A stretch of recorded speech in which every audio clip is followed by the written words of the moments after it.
नमस्कार friends, Pallavi edutech channel में आप सबका स्वागत है। हमारी दुनिया काफ़ी रहस्यमयी है। यहाँ ऐसी ऐसी घटनाएं घटी हैं जो रहस्य से भरे हुए हैं। कई ऐसी घटनाएं हैं जिनके बारे में आप सुनेंगे तो आश्चर्य से भर जाएंगे। आपको ऐसे लगेगा कि ऐसा कैसे हो सकता है। और कई ऐसी घटनाएं हैं जिसका आज के साइंस के पास भी कोई जवाब नहीं है। हो सकता है भविष्य में पता चले कि यह घटनाएं कैसे घटी, लेकिन फ़िलहाल तो ऐसी कई घटनाएं हैं जिसका जवाब हमारे पास नहीं है। तो ऐसी एक घटना के साथ आज आपके पास आए हैं। यह कहानी एक फ़्लाइट की है जो वेस्ट जर्मनी से उड़ान भरती है और इसे ब्राज़ील जाना होता है। यह फ़्लाइट है सेंटियागो एयरलाइंस की। फ़्लाइट है EWA 513। यह फ़्लाइट 4 सितंबर 1954 को वेस्ट जर्मनी से उड़ान भरती है और उस समय जर्मनी दो भागों में विभाजित था, ईस्ट जर्मनी और वेस्ट जर्मनी। अब चूँकि द्वितीय विश्व युद्ध में जर्मनी की हार हो गई थी, तो जो जीते हुए राष्ट्र थे, जीते हुए देशों ने जर्मनी को दो भागों में बांट दिया था। इसलिए ये जो फ़्लाइट थी सेंटियागो एयरलाइंस की फ़्लाइट EWA 513, ये वेस्ट जर्मनी से उड़ान भरती है ब्राज़ील के लिए। ब्राज़ील के एक एयरपोर्ट है जिसका नाम है ऑटो अल्गर। यहाँ इसे जाना था और यह करीब 18 घंटे में यह दूरी पूरी करनी थी। इस फ्लाइट में करीब कुल 92 व्यक्ति सवार थे, जिसमें 88 पैसेंजर थे और 4 क्रू मेंबर थे। यह फ्लाइट 4 सितंबर 1954 को उड़ान भरने के कुछ ही घंटों के बाद, जब यह अटलांटिक महासागर के ऊपर से उड़ान भर रही थी, तभी इसका संपर्क एयर ट्रैफिक कंट्रोल यानी ATC से टूट जाता है और तमाम कोशिशों के बाद भी इससे संपर्क दोबारा नहीं हो पाया। काफ़ी कोशिश की गई ATC के द्वारा, लेकिन कोई संपर्क नहीं हो पाया। आमतौर पर ऐसा जब कभी फ़्लाइट का ATC के साथ संपर्क टूट जाता है और वापस नहीं संपर्क हो पाता है, तो ऐसा माना जाता है कि यह फ़्लाइट हादसे का शिकार हो गई है। इस फ़्लाइट की स्थिति में भी जब संपर्क नहीं हो पा रहा था, तो तुरंत वेस्ट जर्मनी, ब्राज़ील और इसके अलावा कुछ अन्य देश भी अपने राहत बचाव दल को भेजा उसी लोकेशन पर जहां पर आखिरी बार इससे संपर्क हो पाया था। काफ़ी खोज की गई, लेकिन इस फ्लाइट का कोई मलबा नहीं मिला, किसी व्यक्ति की कोई बॉडी नहीं मिली, कोई लाश नहीं मिली, ना ही जिंदा व्यक्ति मिला। खोज चलता रहा, काफ़ी दिनों तक इसकी खोज हुई, लेकिन कुछ नहीं मिला। ना ही फ्लाइट मिली, फ्लाइट का मलबा मिला, ना ही किसी व्यक्ति का कोई अंश मिला। तलाश काफ़ी दिनों तक चलता रहा। जब कुछ नहीं मिला तो काफ़ी वक्त बीत जाने के बाद जांच कमेटी के द्वारा एक रिपोर्ट पेश की जाती है, जिसमें सभी पैसेंजर्स को मृत करार दे दिया जाता है और जांच बंद कर दी जाती है। धीरे धीरे समय बीतता जाता है और ठीक 35 वर्ष बीत जाने के बाद 12 अक्टूबर 1989 को दोपहर के बाद का समय था, ब्राज़ील के उसी ऑटो अल्गर एयरपोर्ट पर एक ATC को एक आसमान में फ्लाइट दिखाई देता है। आपको याद होगा, जो 1954 को फ्लाइट उड़ान भरी थी वेस्ट जर्मनी से, वो ब्राज़ील के इसी ऑटो अल्गर एयरपोर्ट पर आना था, लेकिन वो बीच रास्ते से ही गायब हो गई थी। अब 12 अक्टूबर 1989 को ब्राज़ील के इसी ऑटो अल्गर एयरपोर्ट पर ATC को आसमान में एक फ़्लाइट दिखाई देता है। ATC ने उस फ्लाइट से संपर्क करने की कोशिश की, लेकिन उस फ्लाइट से कोई जवाब नहीं आता है। ना ही उससे संपर्क हो पाता है, ना ही ATC के किसी जवाब का वो रिप्लाई देता है, ना उधर से पायलट कुछ जवाब देता है। लेकिन वो लगातार इस एयरपोर्ट के करीब आता जा रहा था। एटीसी के जो अधिकारी थे, जो एम्प्लॉय थे, स्टाफ थे, उनमें काफ़ी हलचल मच गई कि एक ऐसा फ्लाइट, एक ऐसा एरोप्लेन जिससे कोई संपर्क नहीं हो रहा है, जिसने अनुमति नहीं ली, और वो लगातार एयरपोर्ट के नज़दीक आ रहा है।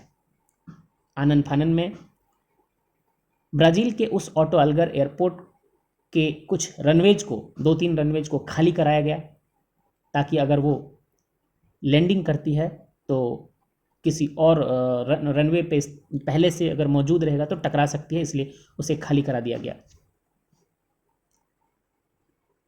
और कुछ ही देर में वह जो आसमान में फ्लाइट बिना परमिशन के, बिना कांटेक्ट के नज़दीक आ रही थी, वो उस एयरपोर्ट पर लैंड कर जाती है। काफ़ी परफेक्ट लैंडिंग थी। लैंड करने के बाद प्लेन रुक जाती है, बिल्कुल सही सलामत लैंडिंग हुई। इधर एटीसी ने तब तक सिक्योरिटी और अन्य लोगों को जानकारी दे दी कि एक अज्ञात प्लेन जो बिना परमिशन के, बिना संपर्क किए लैंड कर गई है। उन्हें लग रहा था शायद कोई हाईजैक प्लेन हो, जिसे हाईजैक करके यहाँ लाया गया हो, इसलिए संपर्क नहीं किया जा रहा हो। इसलिए सिक्योरिटी और अदर स्टाफ्स को भी बोला गया कि प्लेन को देखा जाए, क्या स्थिति है। सभी स्टाफ आए नज़दीक, काफ़ी भगदड़ मच गई, हलचल चल रही थी। सिक्योरिटी वाले भी काफ़ी एक्टिव हो गए सभी।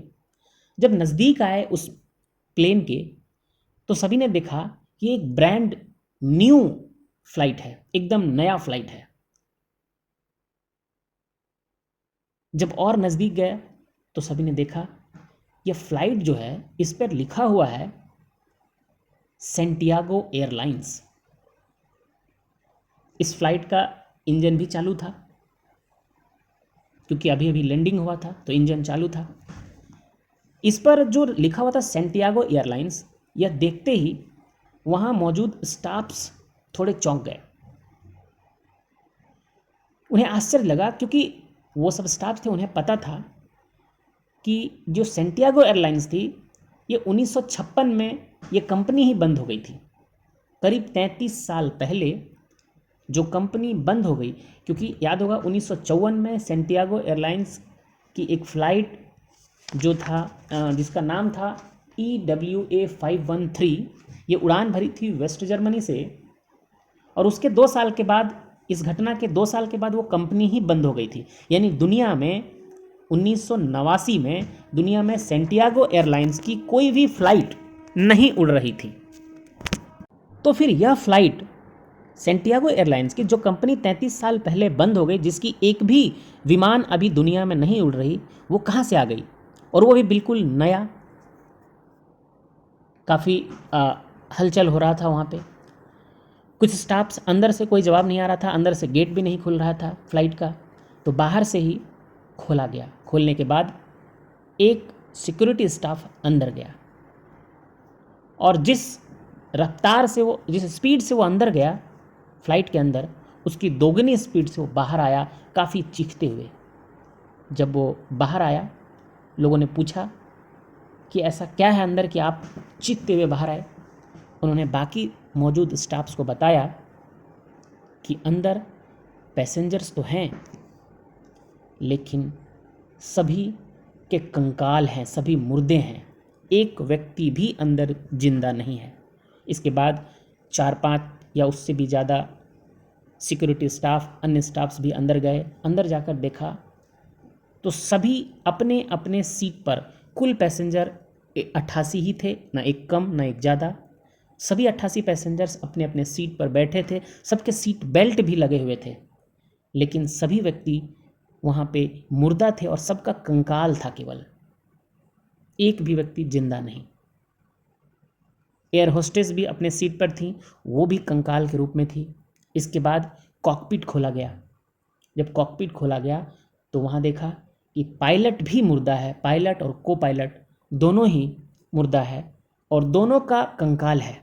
इसके अलावा कॉकपिट में पायलट का हाथ कंट्रोल सिस्टम पर है। पायलट का जो हाथ है वो कंट्रोल सिस्टम पर था। वो मुर्दा था, लेकिन उसका हाथ का जो हड्डी था, कंकाल था, वो कंट्रोल सिस्टम पे था। ये आश्चर्य घटना देखकर सभी चौंक गए। हालांकि इस घटना को ब्राज़ील सरकार ने इस इंफॉर्मेशन पर बैन लगा दिया और यह जानकारी बाहर नहीं आने दी, ताकि उस देश की बदनामी हो या जो भी हो, इस घटना से दुनिया में काफ़ी हलचल हो जाता। इसलिए उस समय इस घटना को बाहर नहीं आने दिया गया। काफ़ी दिनों के बाद बाहर पता चला, जब एक मीडिया के व्यक्ति ने इस घटना को बाहर लिख दिया था, बाहर किसी मैगजीन में या किसी अखबार में इसे प्रकाशित किया था, तब ये घटना बाहर आई। अब सोचने वाली बात ये थी कि आखिर जब सभी मुर्दा थे, पायलट भी मुर्दा था, तो वो फ्लाइट लैंड कैसे की? वो भी परफेक्ट लैंडिंग, बिल्कुल परफेक्ट लैंडिंग, बिना किसी व्यक्ति के, बिना किसी इंफॉर्मेशन के, एटीसी के साथ कोई इंफॉर्मेशन नहीं, तो फिर वो लैंडिंग कैसे कर दिया? ऐसा फ्लाइट जिसमें एक व्यक्ति भी जीवित नहीं हो। दूसरी सोचने वाली बात थी कि ये 35 साल तक ये फ्लाइट कहाँ थी? जो फ्लाइट 1954 को उड़ी थी, 4 सितंबर 1954 को जो फ्लाइट उड़ान भरी थी, वही फ्लाइट आज 1989, 12 अक्टूबर 1989 को लैंड कर रही है। तो 35 साल तक, करीब 35 साल यह फ्लाइट कहाँ उड़ती रही या कहाँ रही? क्योंकि दुनिया में किसी भी एयरपोर्ट पर यह उतरी नहीं थी। तो फिर कहाँ थी? यह प्रश्न भी आज तक नहीं मिला। अगला प्रश्न था कि अगर यह 35 साल तक उड़ान भरती रही तो इसका इंजन चालू कैसे था? इतना फ्यूल कहाँ पे था कि 35 साल तक वो फ्लाइट उड़ते रहे? इतना फ्यूल, उसमें तो जगह नहीं रहता है कि इतना फ्यूल भरा रहे। अगला बात है कि प्लेन के अंदर वो सभी 88 लोग और 4 क्रू मेंबर, कुल 92 लोग सभी मौजूद थे। वो 92 लोगों के जो कंकाल थे वो मौजूद थे, ना एक कम ना एक ज़्यादा, बराबर थे। जितने लोग उड़ान भरते समय उसमें थे वो सभी लोग थे। ये प्रश्न आज तक नहीं मिला किसी को। हालांकि इसके बाद जब जांच हुआ तो कुछ थ्योरी बताया गया और इन थ्योरी को ध्यान में रख के इसे जांच को बंद कर दिया गया। उसमें यह बताया गया कि उड़ान भरने के कुछ घंटे के बाद इस प्लेन के साथ एक ऐसा हादसा हुआ होगा कि शायद यह टाइम ट्रेवल में चली गई। जो आज काफ़ी साइंस में चलता है कि एक टाइम ट्रेवल होता है, तो उसी को मान के ये बताया गया कि शायद यह फ्लाइट टाइम ट्रेवल में चली गई और वहाँ रेडिएशन के कारण सभी लोग मर गए, या उनके जो बॉडी के मांस वाला पोर्शन था वो गल गया और सिर्फ हड्डी बचा। और ऐसा जो टाइम ट्रेवल्स वे लोग हैं वो जानते हैं, वो बताते हैं कि टाइम ट्रेवल्स में वहाँ के 1-2 घंटा हमारी दुनिया के कई सालों के बराबर होता है, 10-15 साल के बराबर होता है। तो इसलिए अगर वो टाइम ट्रेवल्स में 1-2 घंटा भी ट्रेवल किए तो हमारे लिए वो 35 वर्ष हो सकते हैं। तो एक ये थ्योरी दिया गया कि शायद वो प्लेन टाइम ट्रेवल में चली गई। दूसरा एक जो थ्योरी बता दिया गया उसमें ये कहा गया कि हो सकता है दूसरे ग्रह के एलियंस ने इस फ्लाइट को हाईजैक कर लिया हो और उसके बाद कुछ दिनों के बाद जो भी उसका उद्देश्य रहा हो, जांच रहा हो, कुछ दिनों के बाद उसे वापस अपने जो भी उनके पास हो सकता है कुछ ऐसा पावर हो जिसके कारण वो परफेक्ट लैंडिंग करा दिया गया उसी जगह पर जहां वो उसे आना था। तो ये भी एक थ्योरी है कि एलियंस ने शायद हाईजैक कर लिया हो।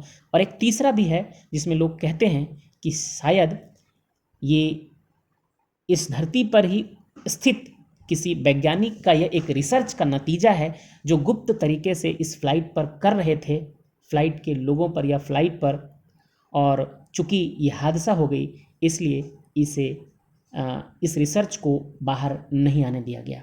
तो ये जो भी हो, चूंकि आज तक इसका जवाब नहीं मिला है कि ये कैसे घटी ये घटना और ये कैसे संभव है कि जो फ्लाइट उड़ान भरी वो 35 साल के बाद बिना किसी पायलट के परफेक्ट लैंडिंग के साथ 35 सालों तक आ गई।